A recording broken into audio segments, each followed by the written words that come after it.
What's going on, everybody? Welcome back to my channel, or if you're new here, welcome to my channel. It's been a while, but I'm back now. I got a question for my audience. Are you ready for some football? I sure am. Now I'm ready to give my predictions. Something that I don't have a very good track record with when it comes to sports in general, but whatever, I'm happy to make them anyways. If I hit on any of them or even half of them, awesome. If I don't, yeah, you can come back a few months from now and laugh at this, at how poorly a lot of this aged. It happens, oh well. But here I go now. I'll be going through every single division. I'm not going to predict records. I'll just go through where every team is going to finish in their division with playoff seedings, awards, all-pro teams, and of course, my prediction for the Super Bowl. So, if you can please consider liking for the YouTube algorithm, that'd be much appreciated. That's how we get it out to more people. If you can please consider subscribing and hitting the notification bell so you don't miss any of my future uploads, that'd be much appreciated as well. Links to my social media are in the description if you want to get more immediate reactions out of me. Here we go. I'm going to start with the AFC East. So, right off the bat, I'll just tell you that I think it's going to be the Bills in first place, then the Dolphins, the Patriots, and the Jets. So now I'm going to just go over how each team is going to do. I'm going to go over their offseason moves and what I expect out of them this season. So, the Buffalo Bills are coming off their best season since the Jim Kelly days, and Josh Allen has proven to be a franchise quarterback. He and Stephon Diggs is one of the best quarterback receiver duos in the league. If Matt Breida is healthy, he should be a very solid addition to give them depth at running back. On the defensive side of the ball, they were 16th in points allowed, but I don't think that should tell you the whole story, as they were much better in the last 6 games of the season. This year, yes, I expect them to be great, but the first half of their schedule is very tough outside of the Texans. Second half is where I really expect them to be red hot. I very much expect them to win the division. I also think that in case Josh Allen does get hurt, Mitch Trubisky is a very good backup to have. Now on to the Miami Dolphins. Party in the city where the heat is on all night on the beach to the break of dawn.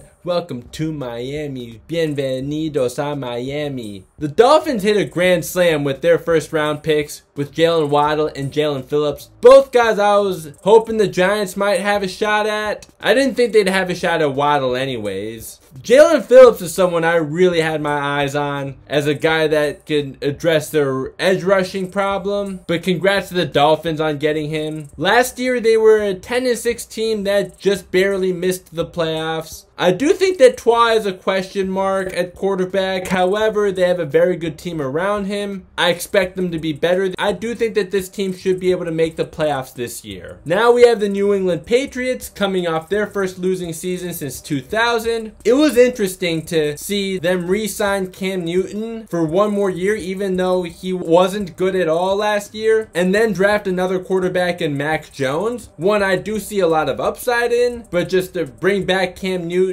I guess they wanted to have him as a mentor to Mac Jones, but then they ended up releasing Cam Newton. Bill Belichick did say though that Cam Newton not being vaccinated played no role in his release. If that's true, oh well. I don't feel bad for him anyways though, since 1, he was horrible, 2, if you're not vaccinated, hey, it's your choice, but if you lose your job because of it, it's your fault. It's not because of that according to Bill Belichick, but whatever. So last year, their defense was fine. It was just their offense that held them back. This year, I do think that they will be a little better. I just don't think it'll be enough to be able to make the playoffs. Now on to the New York Jets. They drafted yet another new quarterback. Hopefully for your sakes, the right one, because you haven't drafted a successful one in a long time. The Jets did get Corey Davis to be their number 1. He's a good receiver, but I think that the Jets overpaid to have him as a number 1 receiver. And I also would have to say Robert Saleh is a very good hire for the Jets. Sure, you can say I'm a little biased towards Sam Darnold because I'm a USC fan, but I really don't think he was in a good position to succeed with the Jets with Adam Gase running things. But you know what? I've had Jets fans tell me the same thing, so it's not just me saying that as a USC fan. But also another thing the Jets did that I would definitely approve of course, drafting Elijah Vera Tucker with their first round pick, my man. Also in the second round, they drafted Elijah Moore, a great route runner out of Ole Miss. Probably the best slot receiver available in the draft. But man, you guys really do never catch a break, don't you? One of your prized acquisitions, Carl Lawson, tore his Achilles. Although I do think that Sheldon Rankins was another really good pickup. So I think that this team is building the right foundation. They're just not ready to compete yet. I expect another long season, but based on the moves this team made in the offseason, I think that this team is moving in the right direction, at least for now. Now we're on to the AFC West.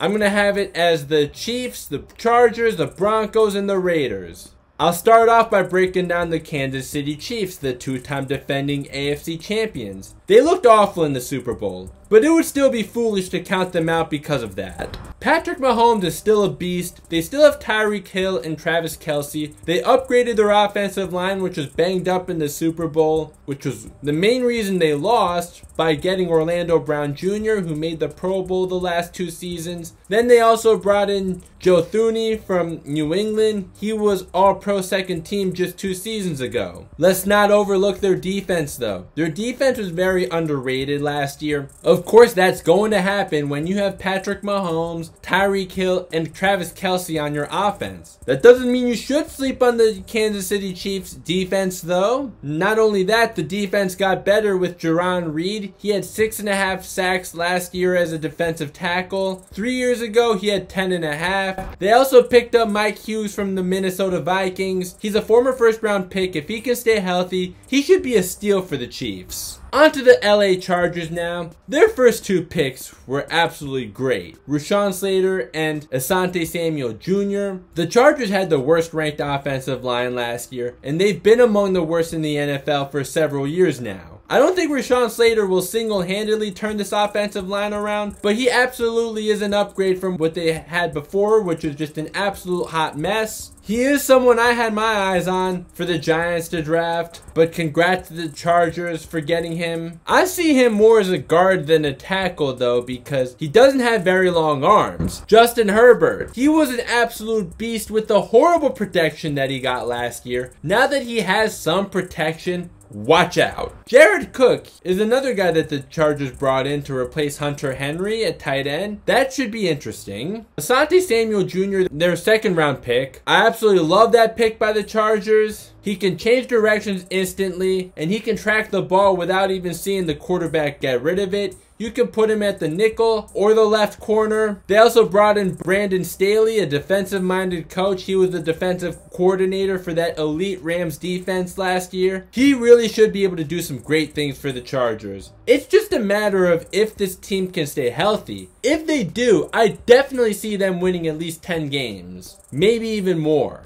Now the Denver Broncos. They have a very good defense, but they still don't have a quarterback. Getting Von Miller will be huge for their defense though. Same with Patrick Surtain. That was a great first round pick. Most of their wins will be because of their defense. Just if they had a quarterback, they could definitely challenge the Kansas City Chiefs. I do remember saying that when they played my Giants in week 1, that if the Broncos get Aaron Rodgers, they win. If they don't, the Giants win. Well, they don't have Aaron Rodgers. However, I'm not exactly as confident as I was back then about the Giants winning this week 1 matchup, assuming that the Broncos didn't get Aaron Rodgers, because currently the Giants are just really banged up. The Broncos could even start the year 3-0, but it's just not having a quarterback that I think will really stop them from being better than a 3rd place team. Yeah, I do think that the Giants could win that week 1 matchup though. I just don't think it's a sure thing. Now on to the Las Vegas Raiders, who I see finishing last in this division. Tyree Gillespie in the 4th round, that was a steal as a versatile safety, and he'll definitely fit right into Gus Bradley's defense. Well, that defense is really piss poor anyways. But no, Gillespie is actually a really good 4th round pick. Trevon Moehrig in the 2nd round, that was also a great pick. But their 1st round pick,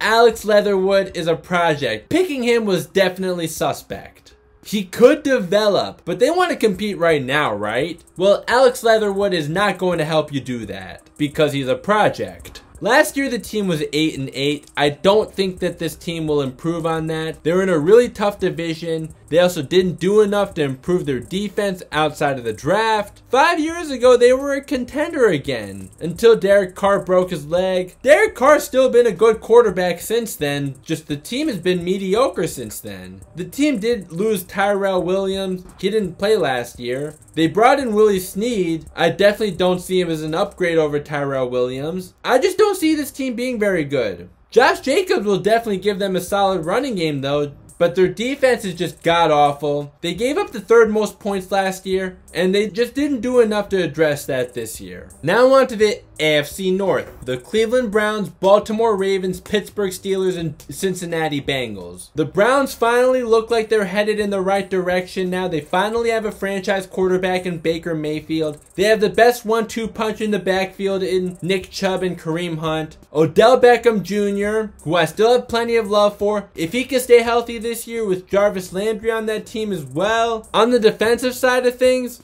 their late first round pick, Greg Newsome, he's a really good zone corner. And the Browns secondary outside of Denzel Ward wasn't the best, so I definitely like that pick. He does have a problem with penalties, and he's not the quickest decision maker, but overall I do think that the Browns did what they needed to do to address their defense in the first round. They have a great defensive line, even with the loss of Olivier Vernon, but outside of them and Denzel Ward, that was an area that the Browns needed to improve on. I think they did that. They needed to improve at linebacker. They drafted Jeremiah Owusu-Koramoah from Notre Dame. He's a really skinny linebacker, but he's shown the ability to make some splash plays. So with what the Browns were able to do last year and the moves that they were able to make this year, plus getting Odell back, this team's a no-brainer to finish first in the AFC North this year. Now on to the Baltimore Ravens. If the Ravens were healthy, I could actually see them giving the Browns any kind of shot at winning the division. But because they're not healthy, it's the Browns' division to lose. Rashad Bateman's already on IR. He was supposed to give Lamar Jackson someone to throw to. J.K. Dobbins, who was an excellent backup running back for them last year, is out for the season. So Lamar Jackson won't be getting the help we were anticipating him to get. Even though they have a talented team, I think the injuries that they're dealing with now will hold them back and have them as around a 7th seed in the playoffs. I think they'll still be a very good team down the road,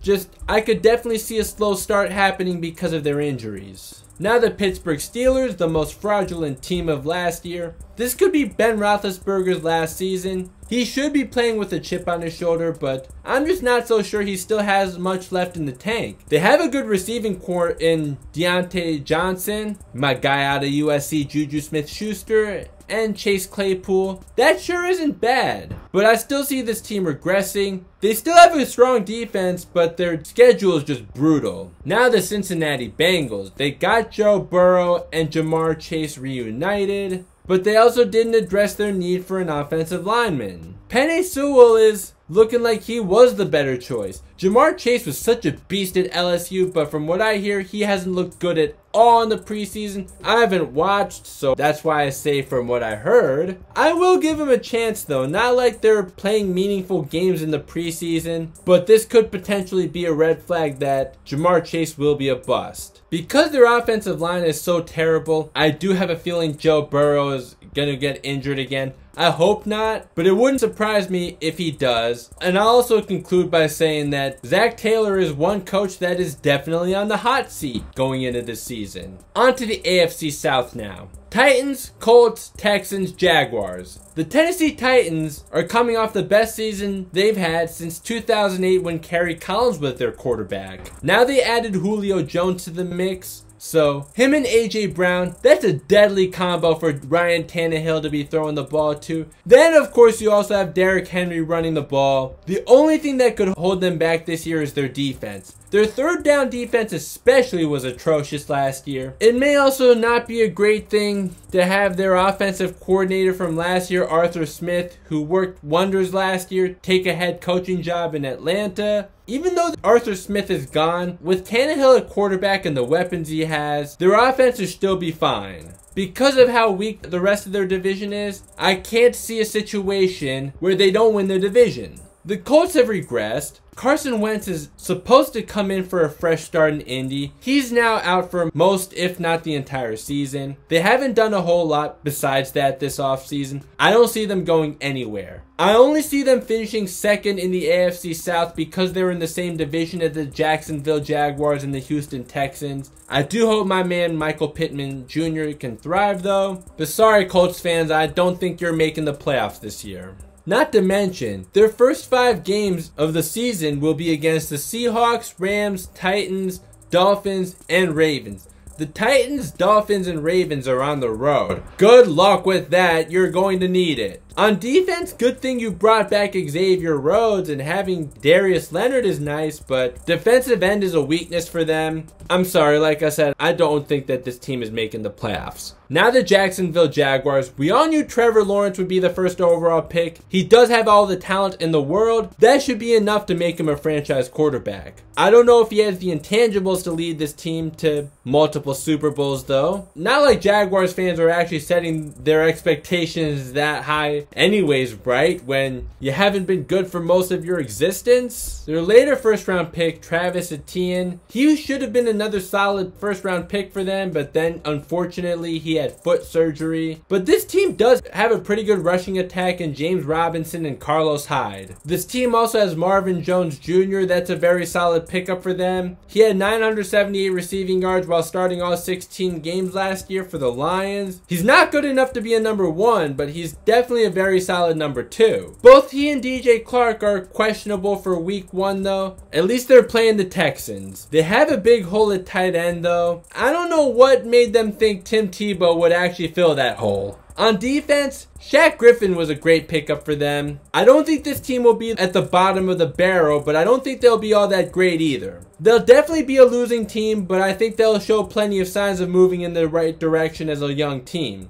The toughest part of their schedule is from weeks 5 to 9. They have a bye in week 7. Now on to the Houston Texans. Still recovering from the mess that Bill O'Brien created. They didn't even have a first or second round pick this year because Bill O'Brien is that incompetent. Bill O'Brien makes Jerry Reese look like the GOAT. But we can't act like they didn't try at all this offseason. They have a decent running back core in Mark Ingram Jr., Philip Lindsay, and David Johnson. Mark Ingram Jr. and Philip Lindsay didn't really impact their teams last year, but they have rushed for over 1,000 yards more than once before last year. Brandon Cooks is not a bad receiver at all, but I just don't see him as a number 1. And he's way overpaid. They at least tried. But even while giving them credit for at least trying, we don't know the situation with Deshaun Watson yet, whether he's going to play or not because of his trade demands and also his legal issues. We know he's one of the best quarterbacks in the league. But even while he was a beast for the Texans last year, that still didn't result in a whole lot of wins for them. If he plays every single game this year and balls out, I still don't think that'll be good enough for the Texans this year. So that'll do it for the AFC. Now I'll transition to the NFC, starting with what I'm looking at as the toughest division in the NFL, the NFC West. I will go with Seahawks, Rams, 49ers, and Cardinals. Starting with the Seattle Seahawks, who had a red-hot start to the season, winning 6 of their first 7 games, and finished the season 12-4 before losing to the Rams in the wild card game. Russell Wilson is still one of the best quarterbacks in the business. DK Metcalf, he's a beast. The Giants should have drafted him. Instead, they ended up with DeAndre Baker. We know what to expect from Tyler Lockett, as he's been around long enough now. This offense is going to be absolutely scary. Defense is the one thing that could potentially hold them back outside of Bobby Wagner and Jamal Adams. It's just not the Legion of Boom anymore. I still expect them to win the division though. Now the LA Rams. They made the playoffs last year with their defense. The big story for them, new quarterback, their former number 1 overall pick, Jared Goff, is now in Detroit. Matthew Stafford is getting up there in age now, but he also has the best coach he's ever had in Sean McVay. The Rams still don't have a running game though. That's one area that they should address if they can. Hey, Todd Gurley's still available. Perhaps bring him back. I don't expect the best version of Todd Gurley, but he's still very much worth a shot in my opinion. This is a very good team, but they also have a very tough schedule. I see them making the playoffs, but finishing second in their division. Now the San Francisco 49ers, a team that I think is a very hit or miss team. I think that they could even make the playoffs as a third place team in their division. Trey Lance definitely has some upside. I definitely like what I've seen from him. I don't think it'll be long before he takes over for Jimmy Garoppolo as the starting quarterback. As we know, just 2 seasons ago, the 49ers were just 5 minutes away from winning the Super Bowl. But then last year, injuries killed them. Jimmy Garoppolo was hurt. Nick Bosa only played 2 games. They did get depth at running back though. They drafted 2 running backs. They also have a really strong front 7. Their secondary is a little suspect. Good team, just a tough schedule while not being a great team. The Arizona Cardinals are in a tough spot. I don't think they're a terrible team at all, not with Kyler Murray and DeAndre Hopkins in their offense, but just the fact that they're in such a tough division is going to be what holds them back. They got AJ Green in the offseason. He hadn't been nearly as good as he was before, but DeAndre Hopkins and AJ Green as a tandem could be very deadly for Kyler Murray. Just Hopkins alone is already deadly. They are getting Chandler Jones back, and he's 1 season removed from a 19-sack season. Last year, he only played 5 games. Have him healthy. Watch out. JJ Watt may not be what he used to be, but he should still be productive if he's healthy, and he'll definitely be a leader for them. There won't be a 500 team this year, obviously, because of the 17-game schedule, but I do think the Cardinals will be in that 500 range. But they could even potentially sneak in as a playoff team. I won't bank on it, though. Now we have the NFC North, so I'm going to go Packers, Vikings, Bears, and Lions. So starting with the Packers. Well, Aaron Rodgers is still a Packer. Who would have thought after all that drama this offseason? Now that he will stay with the Packers, at least for another year, I do think the Packers will win their division once again. This may be it for Aaron Rodgers and Devontae Adams. They posted that last dance picture. We don't know for sure what that means, but for now, they're back.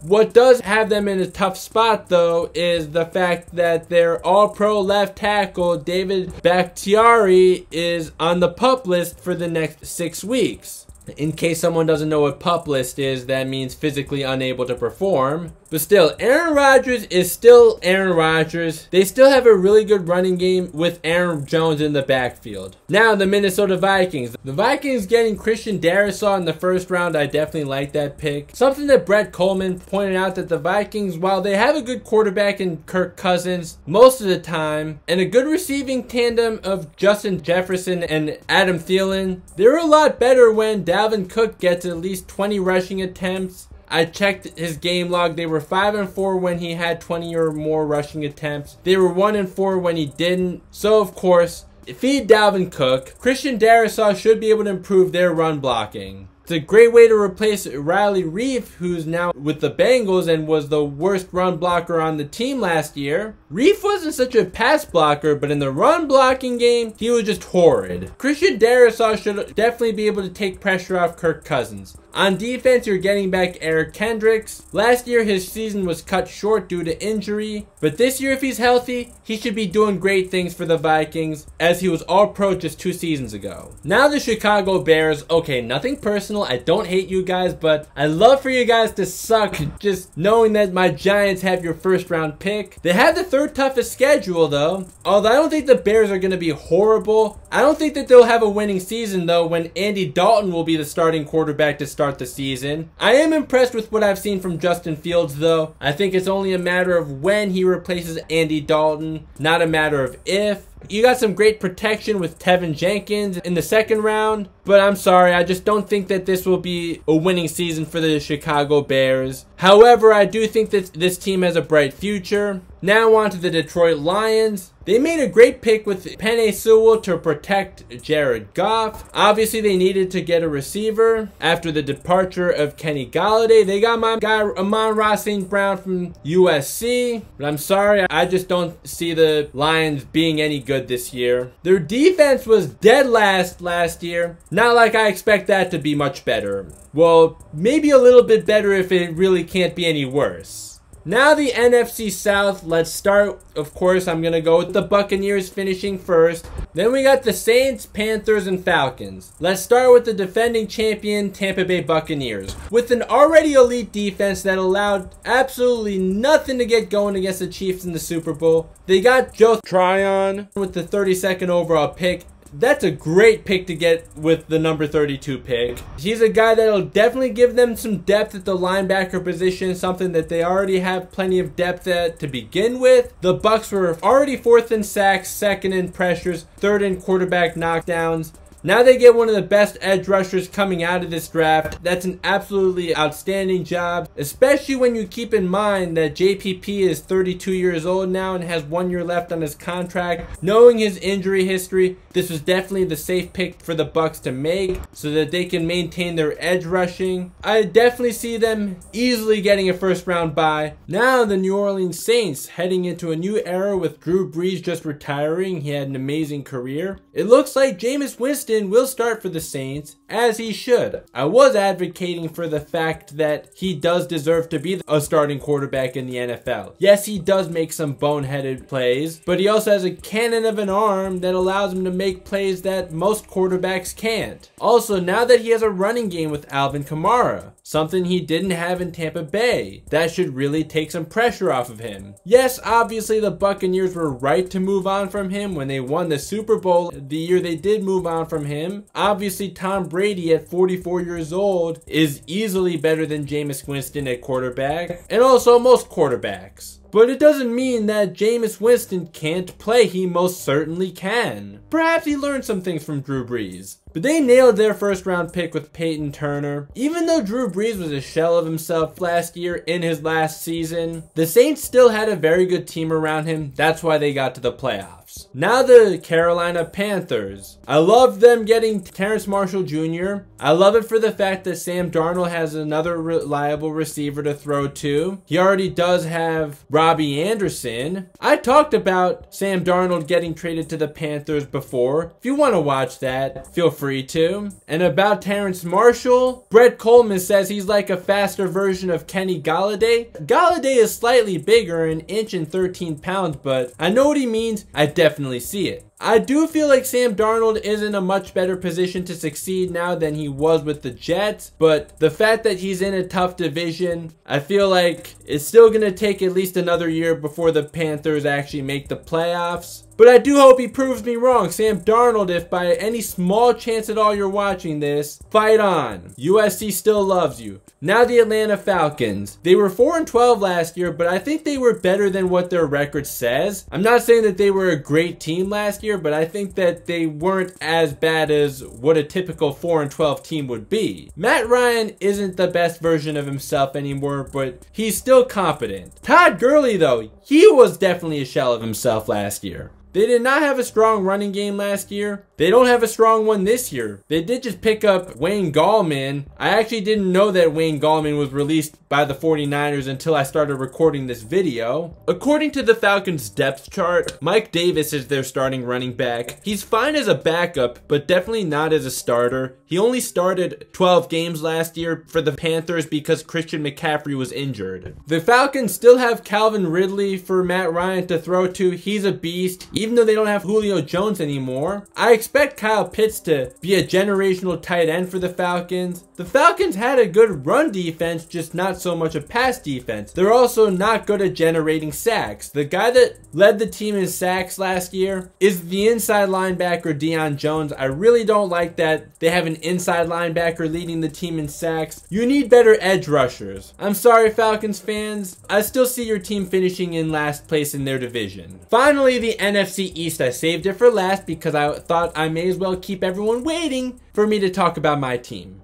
Last year, the NFC East was abysmal. The NFC least, damn right. This year, outside of the Eagles, I expect the other three teams to be better, but it still will be the weakest division in the NFL. So here you go. You can call me a homer if you want, whatever. I got the Giants winning the division. But before you go crazy, I don't think that they're going to be a great team. They're definitely going to be the worst team to win their division. So will Washington or Dallas if they end up winning the division. Maybe less so Dallas because I do think they have the talent, but they're just not well coached. So I have it right now as the Giants, the Washington football team, the Dallas Cowboys, and the Philadelphia Eagles. So this time, I'm not going to go in order. I'm going to start with the Washington football team. I'm going to save the Giants for last. Jamin Davis as their first pick at 19. Interesting choice. Undersized. Not the best tackler, but he can be a good coverage linebacker. One thing we all know though, Chase Young is a generational talent. That dude is an absolute monster. They did get an upgraded quarterback in Ryan Fitzpatrick. Although we know that Ryan Fitzpatrick is a wild card. We'll always either get Fitzmagic or Fitztragic. The football team does have the Chargers in week 1. As I said earlier, I expect the Chargers defense to be much improved. I also expect their pass protection to be much improved. They're definitely going to need their pass protection to be much improved when they're going against Chase Young. Then the Washington football team will play the Giants in week 2. I did predict the football team to win the first matchup, the Giants to win the second one in week 18. I do expect the football team to have an improved offense. Last year their defense carried them. This year they got Curtis Samuel from the Panthers for Ryan Fitzpatrick to throw the ball to, but we're not sure when he'll suit up as he's been hurt. When he does suit up though, he'll definitely help the football team. They have Terry McLaurin though, and he had over 1,000 receiving yards last year. I think he'll be even better this year. Antonio Gibson's a very underrated running back in my opinion. And they also have Logan Thomas, one guy who definitely should have made the Pro Bowl over Evan Engram. Evan Engram making it to the Pro Bowl last year was an absolute joke. I know some people have them winning the division, and that's understandable. In fact, if I wasn't a Giants fan, I probably would too. Okay, yes, fine, I admit I'm being a homer right now. I don't care. But now I want to go on to the Dallas Cowboys. The Cowboys have a great roster, and Micah Parsons was a great pick. The dude's going to be a beast. But we know they always find a way to screw up.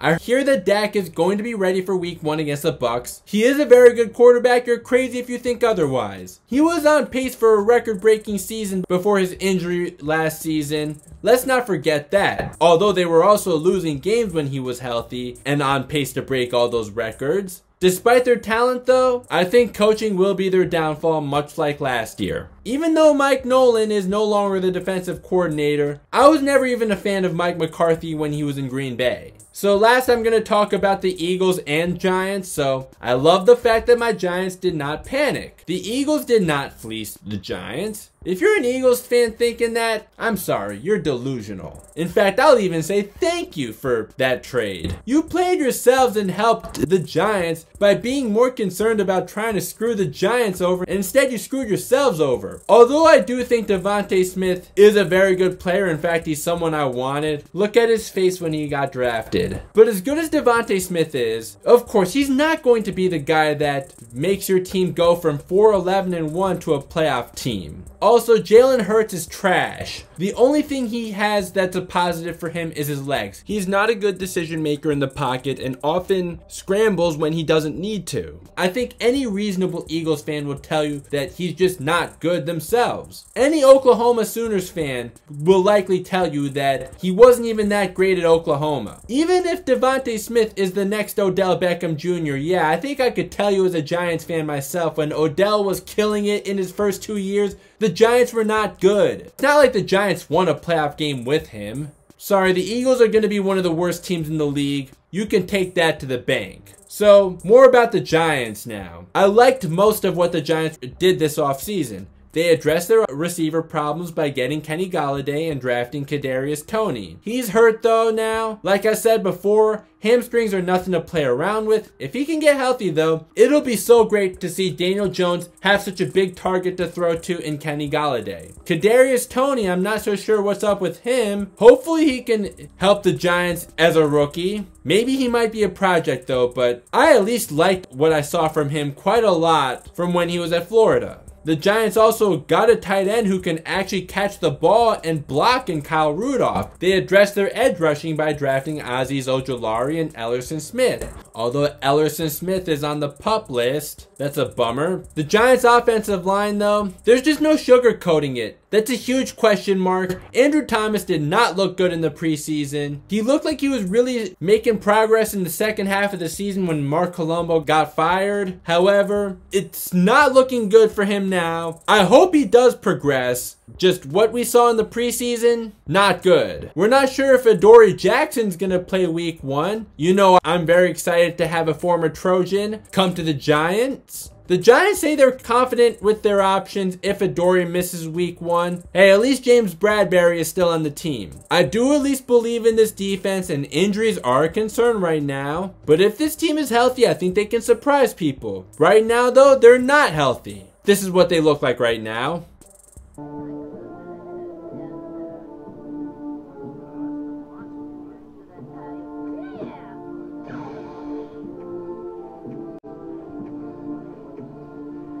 Even back in May, I expected the second half to be when the Giants really get going anyways, because of the strength of the first part of their schedule. Although, of course, I definitely do not expect them to beat the Buccaneers or the Chiefs. Just absolutely not. I'm sure those teams are going to blow the Giants out of the water. I don't even expect the Giants to beat the Chargers. So, I think that the Giants will win the division at 9-8, maybe 10-7 if they get lucky. So yeah, I'm not going to be as generous as I was when I made my schedule prediction back in May. It's also not a sure thing that the Giants will win the division. In fact, I'm even somewhat convinced that they won't, but one, I gotta make this interesting. Two, I just want to show some optimism for my team. If I'm completely wrong, it is what it is. If Daniel Jones really isn't that guy, even with the weapons that he's been given this offseason, replacing him did get easier because they had the Bears' first round pick. Now for playoff seedings. For the AFC, I have the Chiefs, Browns, Bills, Titans, Chargers, Dolphins, and Ravens. I only have the Ravens as 7th because of the injuries they're dealing with early on. For the NFC, I have the Bucks, Seahawks, Packers, Giants, 49ers, Rams,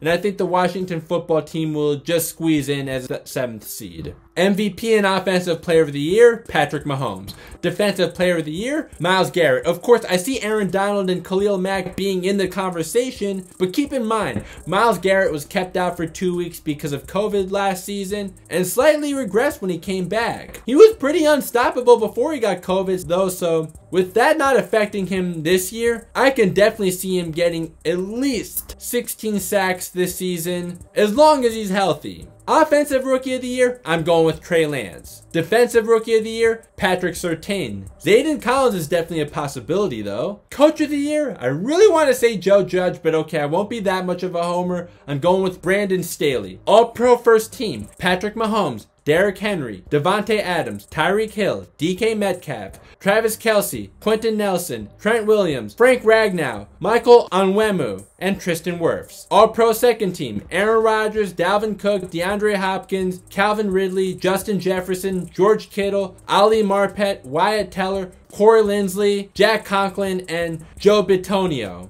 All-Pro First Team, Myles Garrett, Aaron Donald, Khalil Mack, Devin White, TJ Watt, Fred Warner, Eric Kendricks, James Bradberry, Jalen Ramsey, Jamal Adams, and Derwin James. All-Pro Second Team, Chase Young, Leonard Williams, Chris Jones, Joey Bosa, Bobby Wagner, Levante David, Darius Leonard, Jair Alexander, Xavier Howard, Tyrann Mathieu, and Mink Fitzpatrick. So now, at last, my Super Bowl champions. I will be picking my New York Giants! I'm just kidding. I'm not going to be delusional. Perhaps you can say I'm delusional for picking them to win the division. I know most people aren't. I know I'm being bold there, but no, I'm not going to pick the Giants to win the Super Bowl. I'm just joking there. My actual Super Bowl prediction, I'm going with the Chiefs in a rematch of last year's Super Bowl. They lost the Super Bowl because their offensive line was banged up. They addressed their offensive line. This time, I think that the Chiefs got this, although